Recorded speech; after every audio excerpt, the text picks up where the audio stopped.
However, it's both insensitive and not specific enough to actually make the diagnosis.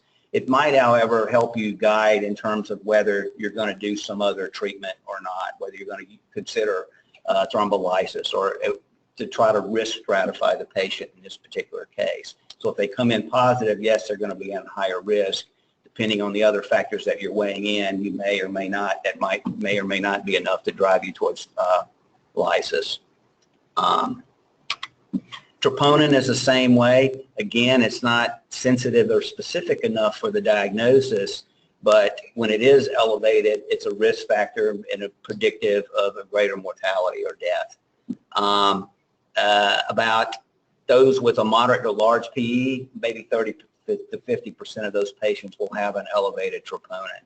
And again, as with BNP, it may be useful to stratify patients. We'll talk about the PITHO trial. So in PITHO was actually that they had to have echocardiographic evidence and or radiographic evidence, but they also had to have a positive troponin to be in the trial. Diagnostic imaging in terms of what's available to do. There's angiography, VQ scanning, CT scanning. I've not seen it done, but you can use MRI or MR angiography, Doppler ultrasound of lower extremities, and echo. I'm going to go through them not necessarily in that order. Pulmonary angiography, we really don't see that much. It's really been supplanted for the most part by CTPA. However, it is considered the gold standard because you can see both proximal and distal segments. There is mortality associated with it, 0.5% just in undergoing the thing, and then the study. And then in terms of major non-fatal complications related to the actual instrumentation and doing the procedures, 1% chance of those as well. It may still have a role if you're considering somebody for thrombectomy or endarterectomy. The surgeons may want this in terms of having a map in terms of what they're looking at in terms of trying to do. So that may be one case we might still consider this. CTPA has basically replaced that.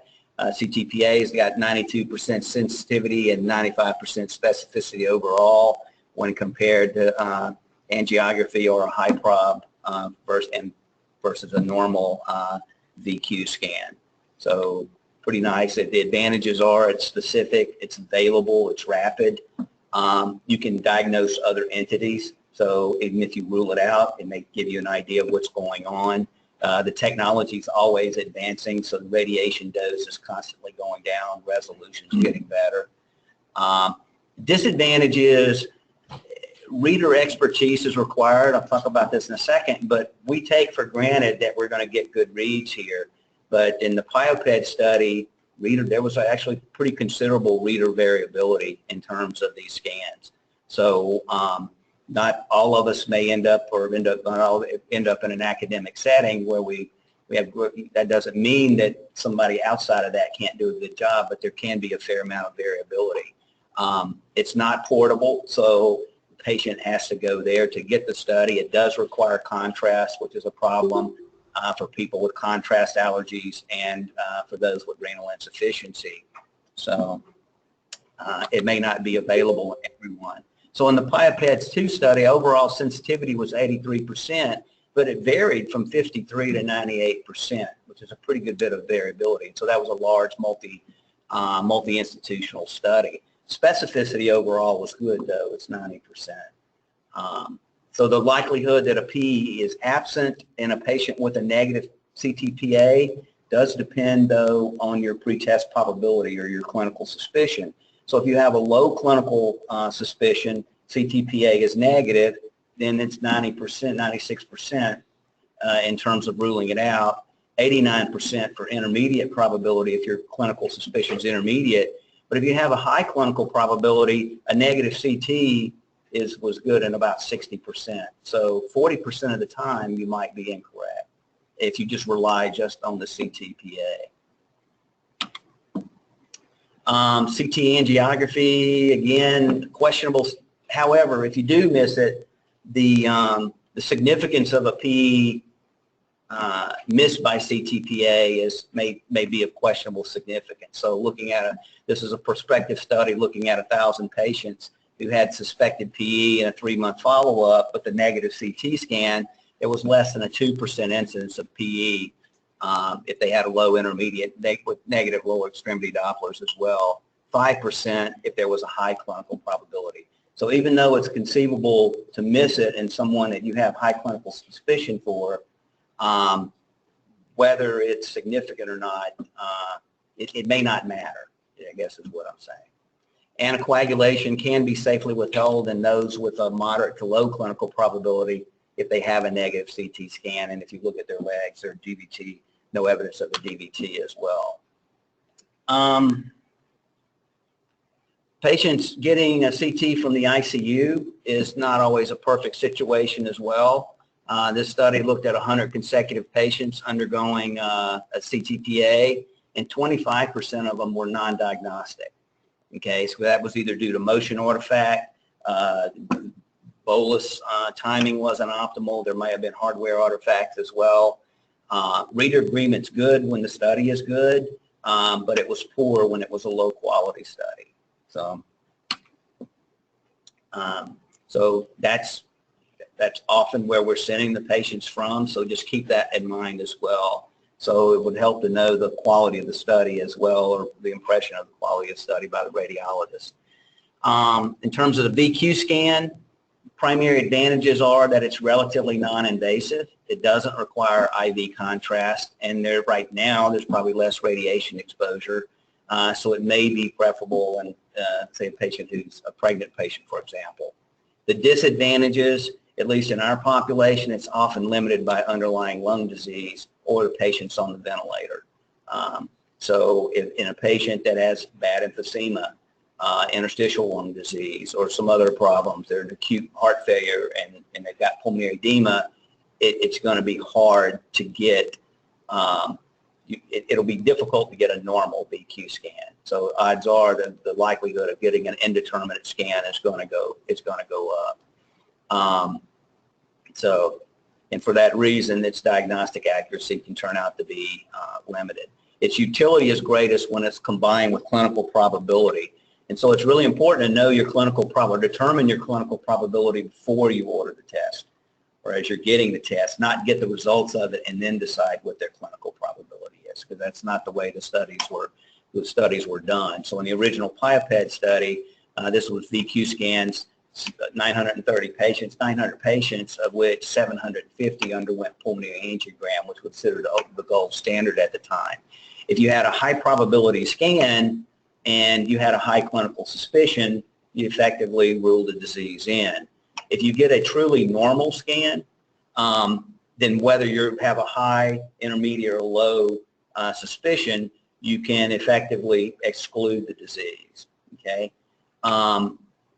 I don't know, until I came to our VA and started practicing in our VA, I don't think I'd ever seen anybody call a scan normal until down there. And one of the radiologists down there would call a scan normal, but often you're going to get low prob or indeterminate, and low prob is not the same as normal. Okay, because you can see when you have a low prob scan and you have high clinical suspicion, there's a 40% chance that that patient's going to have a PE, even though the scan is low probability.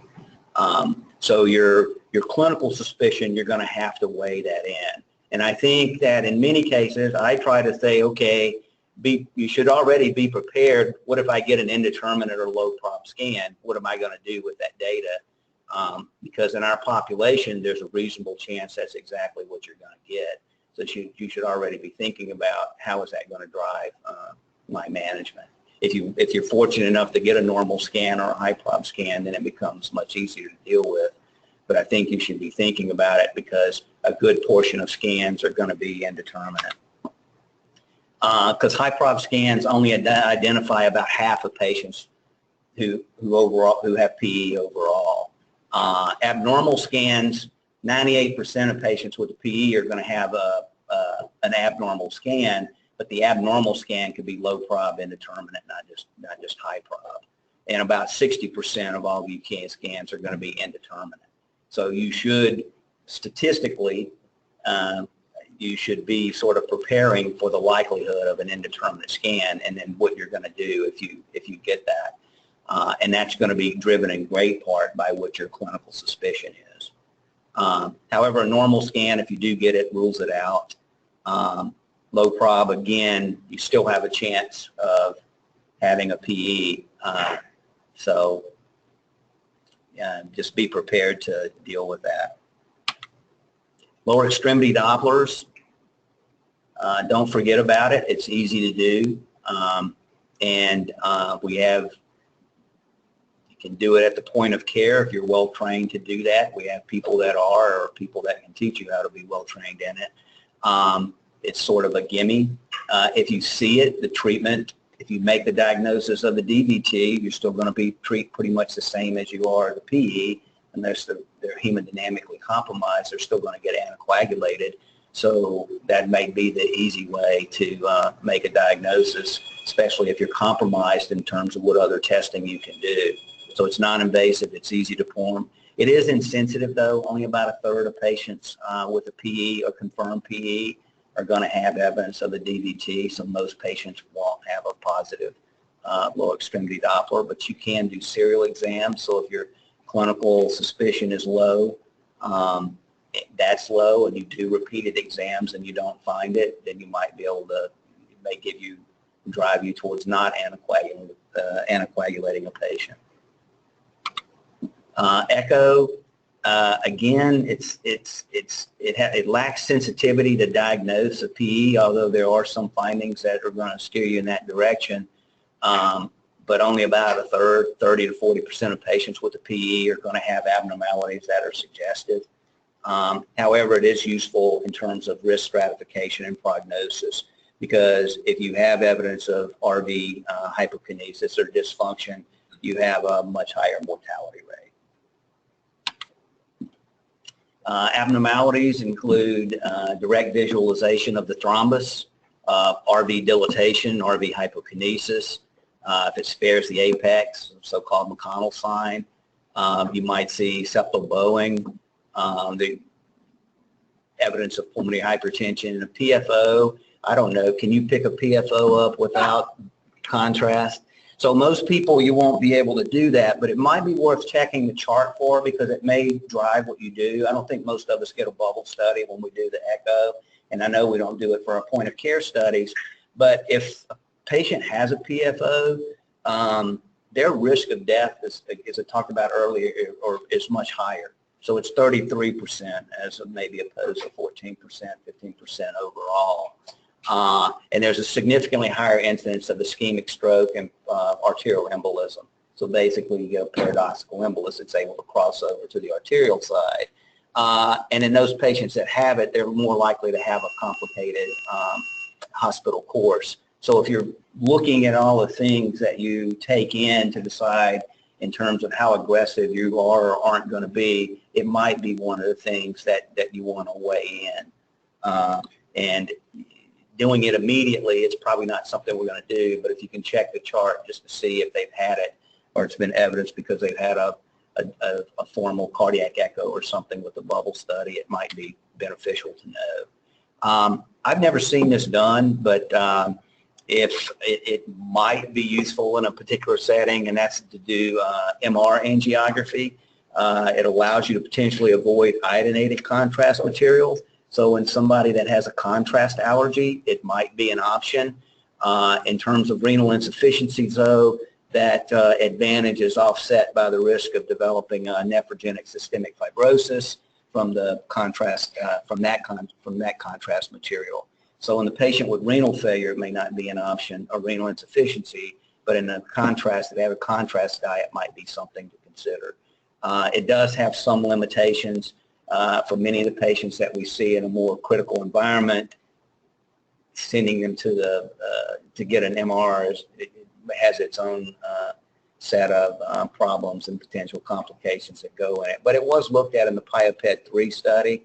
About a quarter of them were technically inadequate, but the sensitivity and specificity were fairly good. Specificity was 99%. So it's just something that can be considered. I don't know if we're a center that do it well, because I can't think of anyone that's been sent for one, but just something that you can think about. In terms of specifically looking at someone in the ICU setting, critical care setting, the challenges, impaired VQ interpretation. Again, patients often have other lung disease. They're on the ventilator, so it's going to be hard to get a good VQ study. Peripheral edema may interfere with your ultrasound exam of the lower extremity. They have a higher prevalence of renal failure, which is probably the more common thing that limits our ability to get a CTPA. They might have difficulty doing a breath hold for certain studies. The study may be more likely to be technically compromised, and then they have to leave the unit to do it, which may be problematic in certain patients. So now I'm going to switch over and talk a little bit about the different treatment options. This thing was already too long, so I took the filter section out, so I'm not going to say anything about filters today, other than if you put one in, look really close at getting it out as soon as you can. Don't just leave it in indefinitely unless there's something driving you to do it. In terms of anticoagulation, most of the patients, at least in the critical care setting, we're probably going to treat, at least start with unfractionated heparin, mostly because of its potential to reverse more quickly than the other agents. But you have other agents available to you that are approved. Low molecular weight heparins, enoxaparin, and fondaparinux are all available as potential anticoagulation agents. And then I guess we don't really call them new oral anticoagulants. I guess now they're direct acting oral anticoagulants. But rivaroxaban and apixaban are FDA approved for primary treatment of symptomatic but hemodynamically stable PE. So that is a potential treatment option now. I'll present some data here on that. Rivaroxaban, Einstein PE looked at rivaroxaban, and it was non-inferior to standard therapy, less major bleeding, and no difference in mortality.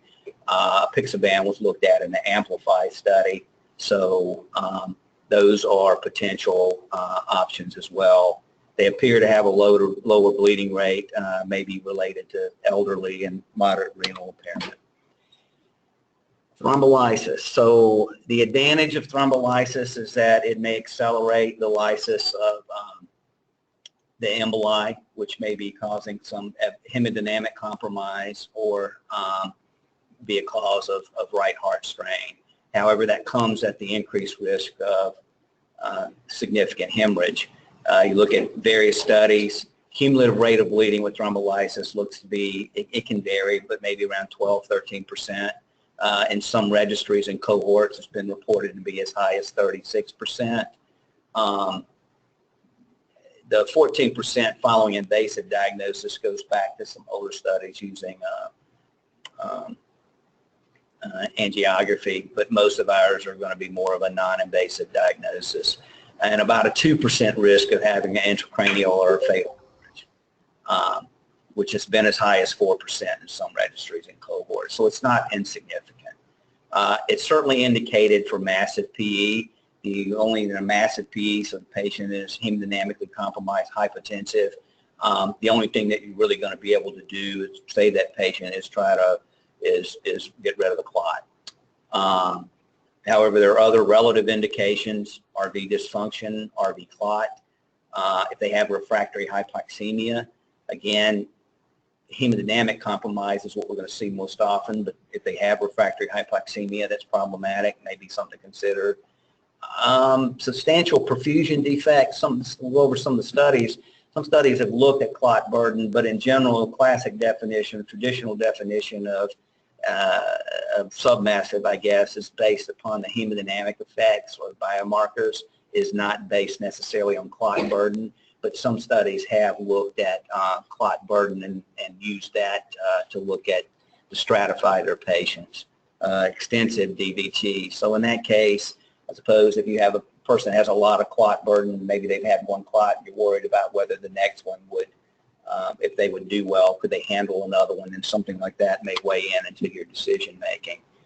Absolute contraindications are recent hemorrhagic stroke, intracranial neoplasm, recent CNS surgery, active recent internal bleeding. Relative contraindications, bleeding diaphysis, uncontrolled severe hypertension, CPR be qualified because there's actually some data in doing this, and as part of your resuscitation, at least in select patients, and those patients may actually do okay. Non-hemorrhagic stroke within 2 months, surgery within 10 days, thrombocytopenia, those are going to be relative. How about hemoptysis? Hemoptysis, I would put it in the relative category because if it's due to the clot itself, then, and if you think that's part of the problem because of an infarct, I don't know that that would be a reason to not do it. I think you just have to weigh it in. I don't know if somebody had, I'd tell you if they had hemoptysis only and they were hemodynamically stable, I probably wouldn't do it. But if that person's hemodynamically compromised, you really, I would consider it a relative contraindication, and then you're just going to have to weigh it in, not be an absolute contraindication. So if they're hemodynamically compromised, I don't think you have too many, there aren't really too many good options here. We talk about at the end, ECMO, maybe, if you have fast enough access to it to buy time just to support while your other anticoagulation works. But we don't usually stop other anticoagulation for hemoptysis in that setting. So if somebody feels different about anything, please feel free to speak up. I certainly wouldn't say anything different, but number of times you've used pyrolytic therapy during CPR for these patients in that as a result. We have a cottage series here. Yeah. We certainly don't consider it a contraindication. In fact, if we're dealing with an arrest of things caused by it. Right, and I should have put a starred by that. This was from a list with, you know, they were originally done and everything, and if you think it was a traumatic CPR, that might be different. I don't know. I don't think we indiscriminately give everyone with an arrest, you know, that, but in the person that you think, that's what I'm saying not. I've got a little bit of data on that because they can actually, doing that can actually be life-saving. So when there really aren't too many other options. Streptokinase, urokinase, alpha-place, synecdoplase are options. TPA is generally preferred because you can do it with a shorter infusion duration, but it's never been proven to be better in any head-to-head trial or anything like that. Most guidelines say deliver it peripherally. We'll talk, though. There's been a little push to do more catheter-directed therapy, and you'll discontinue the heparin while you're giving it and then resume it. So I'm just going to present 3 trials that they're a host of trials, but I think these are 3 of the ones that have sort of informed the current approach. One is the MAP-IT-3 study, which was a multi-center double-blind trial that involved about 250 patients, and it was heparin TPA plus a heparin placebo in patients that had an acute PE with pulmonary hypertension or RV dysfunction but weren't hypotensive. So what we would call a submassive PE by traditional definition. The primary endpoint was death or clinical deterioration. Clinical deterioration being defined by whether you needed to use pressors, whether you felt like you needed to do salvage thrombolysis because of progressive worsening, whether they got intubated, needed CPR, or had to go to surgery or IR to get catheter thrombus fragmentation. Basically, the results of that story, the results that there were more cases of clinical deterioration in the placebo group than in the treatment group, 24 versus 10%. There was no difference in hospital mortality, and overall, I don't think there is a single study that shows a great difference in mortality, but it's really hard to power a study with that being your primary endpoint. So most of the studies are going to use death plus or death and or decompensation for many of these, just because of the difficulty, the numbers required to do the study. And in this particular study, there wasn't any difference in the incidence of major bleeding between the 2 groups. The PITHO trial, I think most people in here are probably familiar with it now. Multi-center, double-blind, randomized control, have 1,000 patients in it. Heparin placebo versus heparin TPA. Again, in normotensive subjects that were at intermediate risk. They had a submassive PE as defined by an abnormal RV on echo or the CT scan. So there was dilation of the RV on the CT scan relative to the LV, and they had to have a positive troponin. Primary endpoint was death from any cause or hemodynamic collapse, so sort of a combined endpoint. Safety outcomes were major extracranial bleeding and hemorrhagic stroke within 7 days. So what did they find? They found out there was a significant reduction in the composite endpoint. So the reduction in the composite endpoint is almost all due to the hemodynamic compromise or clinical worsening, not doing death. Because in terms of death, there really wasn't any difference in terms of mortality. But patients were more likely to decompensate if they in the placebo group. They were more like the death rate. There was no difference in the mortality group. There was a difference in the rate of major hemorrhage in that it was greater in the group that got lytics. Okay, so if you look at the data, the mortality wasn't different, but the way the patients died was different. So in the placebo group, they died of hemodynamic collapse or hypoxemia, something else, usually related to the PE. In the group that got treated, the thrombolytics, they died from complications of bleeding or hemorrhagic stroke was primarily the reason they died. Okay. So the caveats on that study are the patients could be enrolled up to 14 days after the initial diagnosis. That could work for you, it could work against you. So if you give it late, maybe that clot is organized and that patient might be less likely to respond to lytics. So in that case, maybe it worked against it. But it's just hard to know. But there was a period of time that the patients could be enrolled. So it wasn't like right on presentation or within 12 hours of the diagnosis or something like that. The treatment group had higher rates of having been treated with low molecular weight heparin or fondaparinux. 23% in the placebo group did receive rescue thrombolysis. So they were handled as an intent to treat. So they were in the other group and they were handled like that. But 23 patients did go on in that arm did get thrombolysis. The use of a composite endpoint, but again, it's going to be hard to do a study based strictly on mortality. It was funded by the industry, but that's not always a bad thing because sometimes a study won't get done otherwise. Did not assess morbidity for chronic pulmonary hypertension. So they didn't look at long-term effects. They just looked at more in the short term. And it didn't address whether they used a standard dose, 100 milligrams, and so it didn't address whether lower dose thrombolysis could be as effective with less bleeding. So the Moffitt study, on the other hand, did look at that. So it's a single center open label trial. They use safe dose or half dose thrombolysis plus heparin versus heparin alone. And the endpoints were the development of pulmonary hypertension or pulmonary hypertension and recurrent PEs at 28 months, so within 2 years. They had to be symptomatic. This study used clot burden, so you had to have 70% occlusion of a lobar or occlusion of the left-right main pulmonary arteries or high-prob VQ scan showing mismatch in greater than 2 lobes. So this study sort of looked at clot burden, which is not the standard way or really the standard definition of how we define submassive or intermediate probability. They didn't look at RV enlargement and measured biomarkers, but it wasn't a requirement to be in. It was strictly based on the radiographic appearance. Their findings were that a half-dose TPA was associated with long-term reduction in the incidence of pulmonary hypertension and recurrent PE. There was no difference in mortality, and no significant bleeding occurred in either group. So there seemed to be some benefit without taking on the risk of bleeding. However, the caveats are is that a moderate PE was defined by its anatomic extent rather than the usual definition of submassive.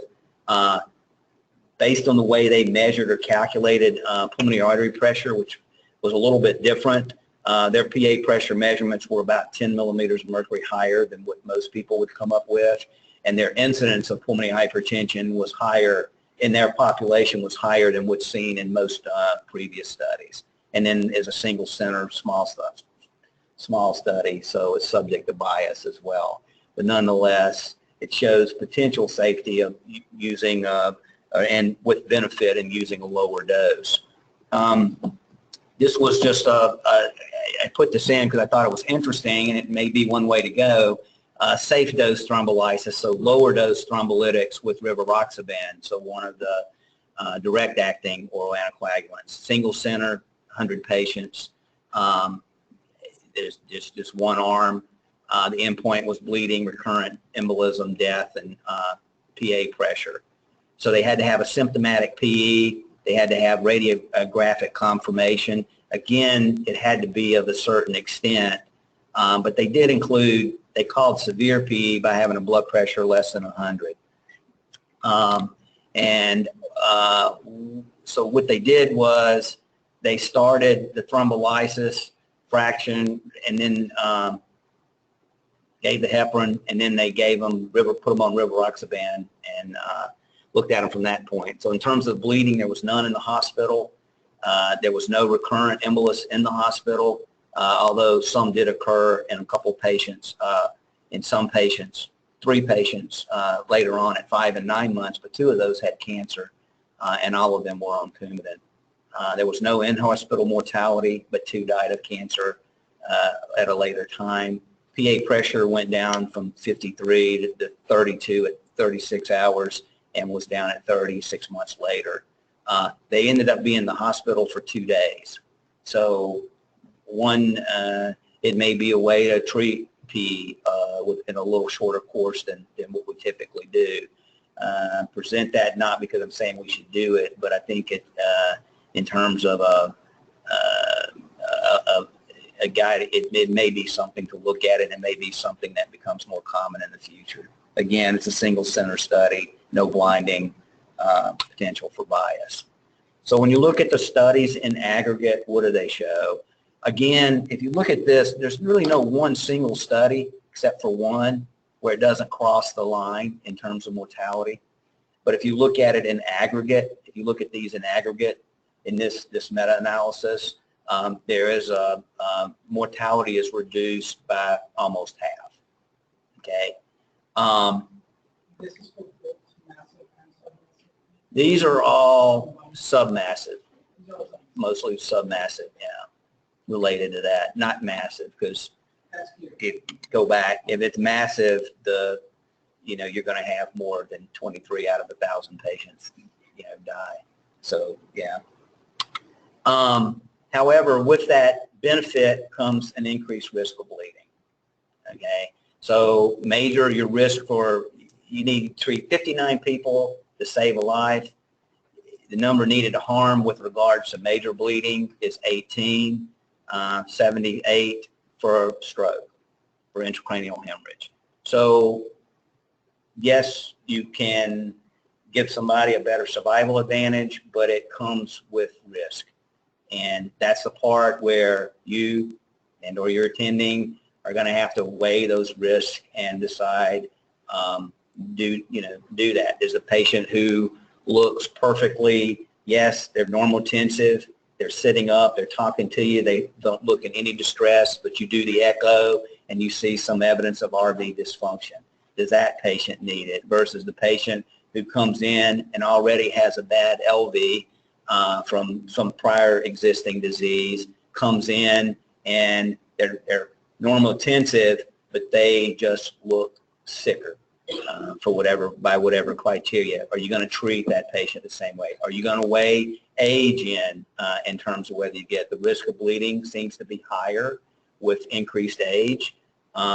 So if you're going to use 65 as a cutoff, the number needed to harm is 176. It goes up quite a bit in that age group. So the risk of bleeding is less, appears to be less in a younger group. I will tell you that if you go back and look at the PITHO data, if you look at the supplementary data, those 23 patients that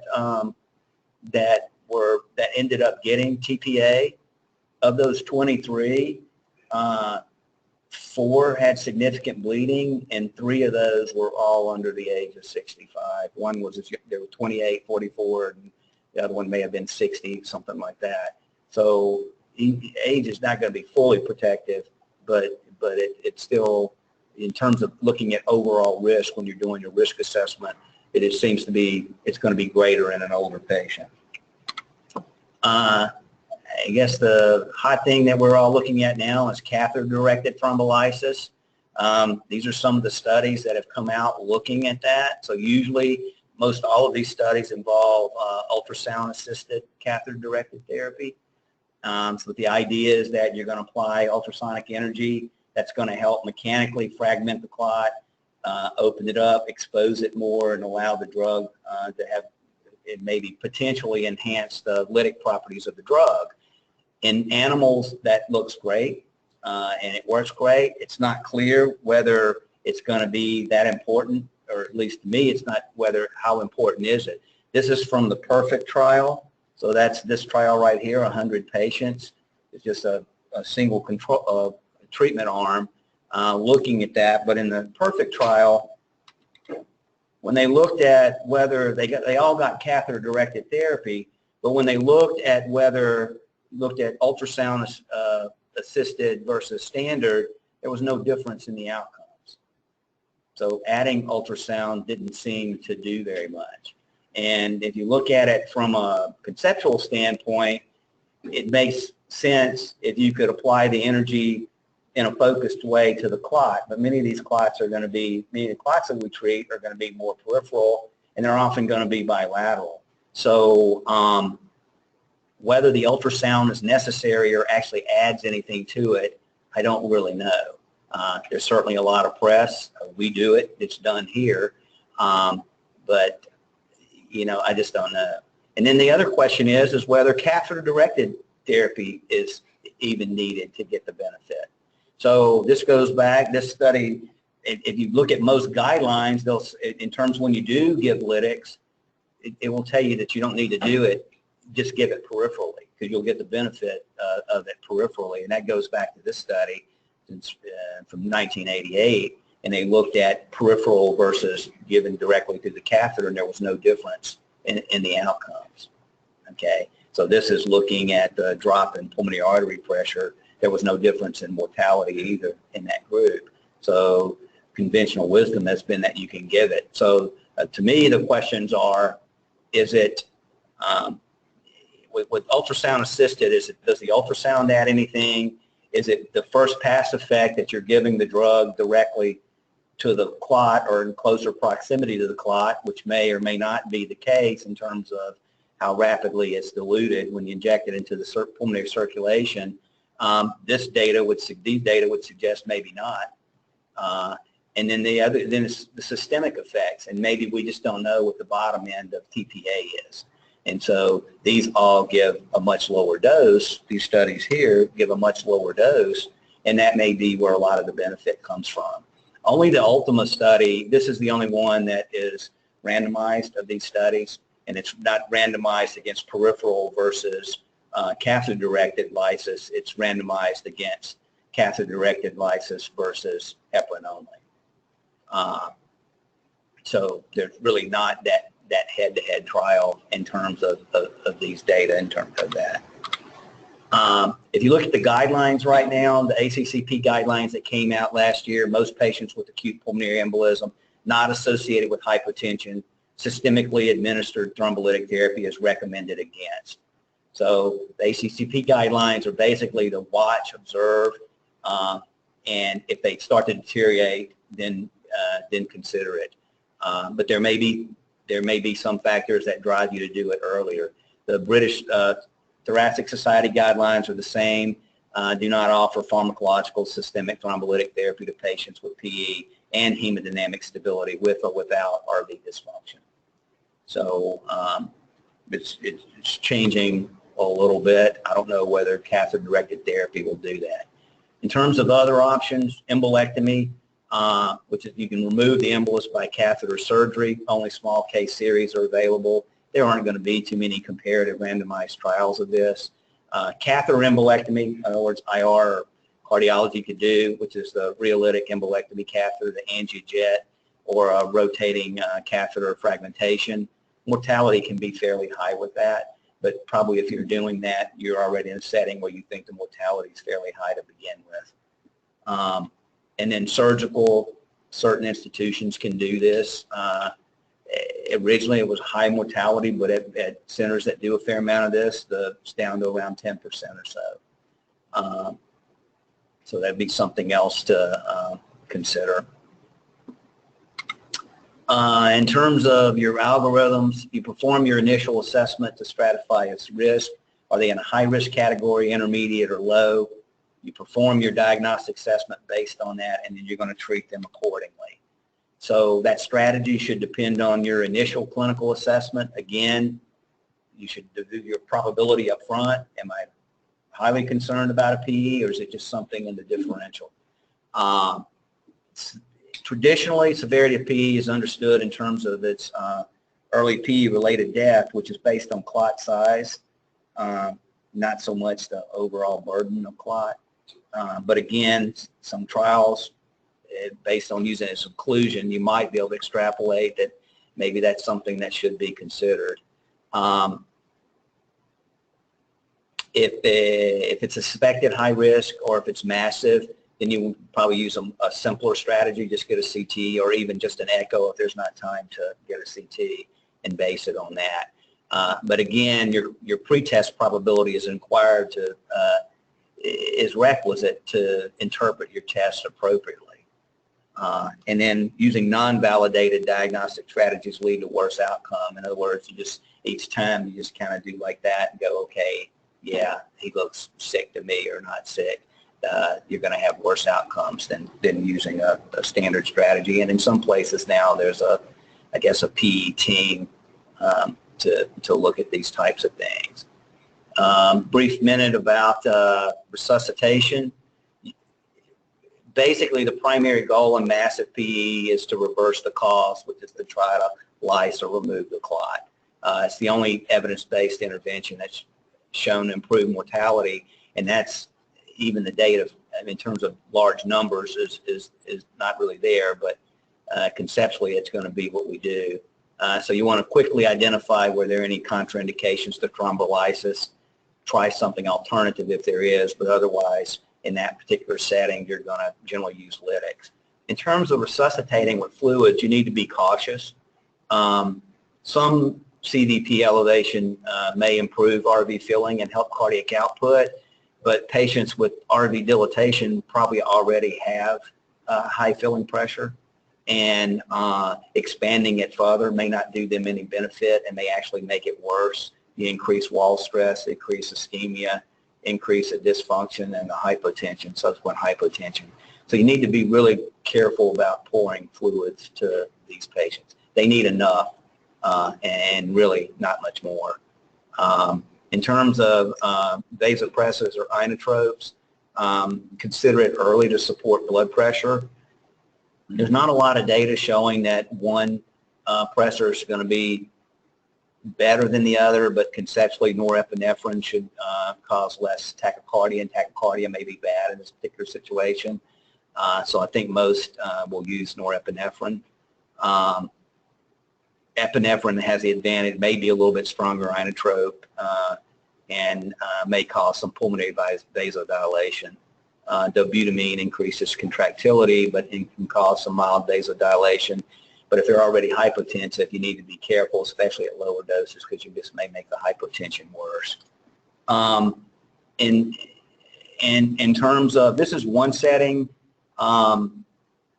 where I think you could consider using nitric oxide with a good rationale, because it may be not just local obstruction from one clot, but because of the release of various mediators. There may be intense pulmonary vasoconstriction, and in that setting, this may be able to relieve that. So I think it's a setting where you would consider nitric oxide.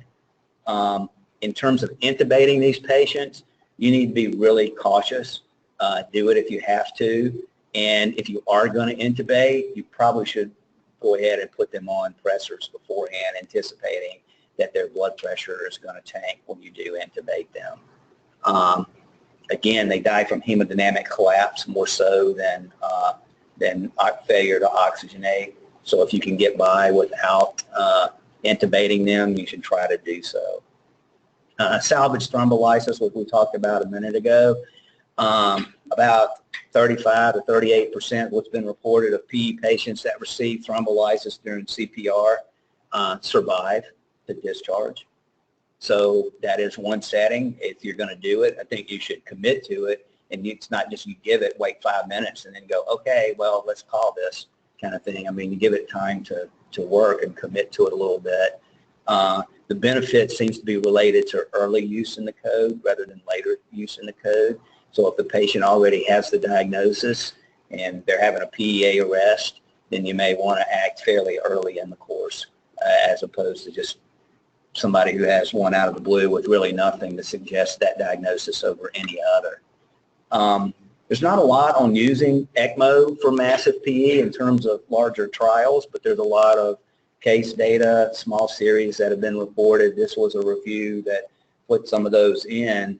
And overall, it may be something to consider in a patient who's hemodynamically tanking.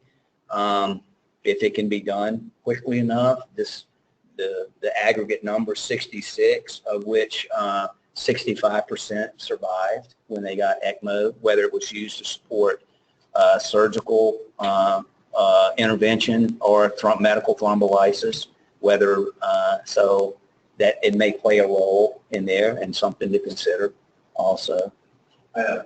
Just came back from the meeting on that particular topic. Yeah. And the two things that are coming out of the groups that are doing this more frequently are that cannulation prior to arrest is critical for survival. Yeah. So if you see it coming and you can stave it off, it's super helpful. Yeah. And the other is that when the arrest actually occurs, ECMO is not enough by itself and it has to be rapid transition into either the orthotomy, catheter-based, or surgical. And that's where it seems like some of these people fall down. But that in non-systemized, non-protocolized centers is where you're getting 65% survival. So the bottom can be a lot better when you actually protocolize. Yeah, it has to be veno-arterial too, doesn't it? Yeah. So you can't do veno. So it has to be veno-arterial. So I think, What? Not possible. yeah. Yeah. So generally it's, I mean, again, here it's all in support, but here's one with ECMO alone, 16 patients and all 16 survived. So I think in general, you're going to look at it in terms of buying time to do something. I think if you're considering ECMO, I mean, the patient's probably met the definition for hemodynamic collapse. So you're probably looking at, you're going to need to be doing something to treat that anyway. As we have more experience with it and everything institutionally, it just may be something that can be considered. If you're somewhere and you've got to transport, then that's a different issue. But it might be something to consider or a reason to transport somebody. So that's all I have to say. I did perfect, went over just a little bit of time, no time for questions, but if somebody has one, I will try to answer one. Anybody want to add any comments? So what's the ED, how do you guys feel about thrombolysis now? Oh, we love it. I mean, we'll do it for anything. You know what? The short answer for us, I think, is on the massive side, hemodynamic instability and Right. for arrest, we've got nothing else, and that's what we do. In the era of resuscitative ECMO, maybe we'll change that a little bit. I mean, there's no need to lice them if you get them on a VA circuit quickly, Right. and then you can figure out what to do. The submassive side is where the controversy is. So despite those two guidelines that you presented, the emergency medicine guidelines are actually contradictory to that. Yeah, and I think the Heart Association guidelines are too. I didn't put them all up, mostly because I couldn't find them to copy them directly in time to do that. But if you look at different guidelines, they are different. Yeah, so we push a little bit because the ASAP guys say, yeah, go ahead for some massive. Yeah. The American Heart does as you say, and then you got competing guidelines, and no one's really quite sure. Yeah. I mean, it feels well, it feels great, but if it bleeds from some massive thrombolysis, it feels terrible. Yeah. So I think the key things are, one, to do it as a team. Two, to make sure you involve the patient and or the patient's family. They need, it needs to be shared decision making because in the end, patient's the one who gets the potential benefit, patient's the one who takes on the potential risk. And they may or may, they're going to feel differently, about that depending upon. So I think you have to involve the patient or the patient's family in the decision making if you're going to look at thrombolytics in terms of doing that. Because if I don't know if most patients say, well, hey, you'll be off pressors 2 days earlier. You know, that may not be that big a deal to them. They're going to be probably more binary. Am I likely to be alive after this, or am I less likely, or what risk do I take to gain that benefit? So, all right, thanks.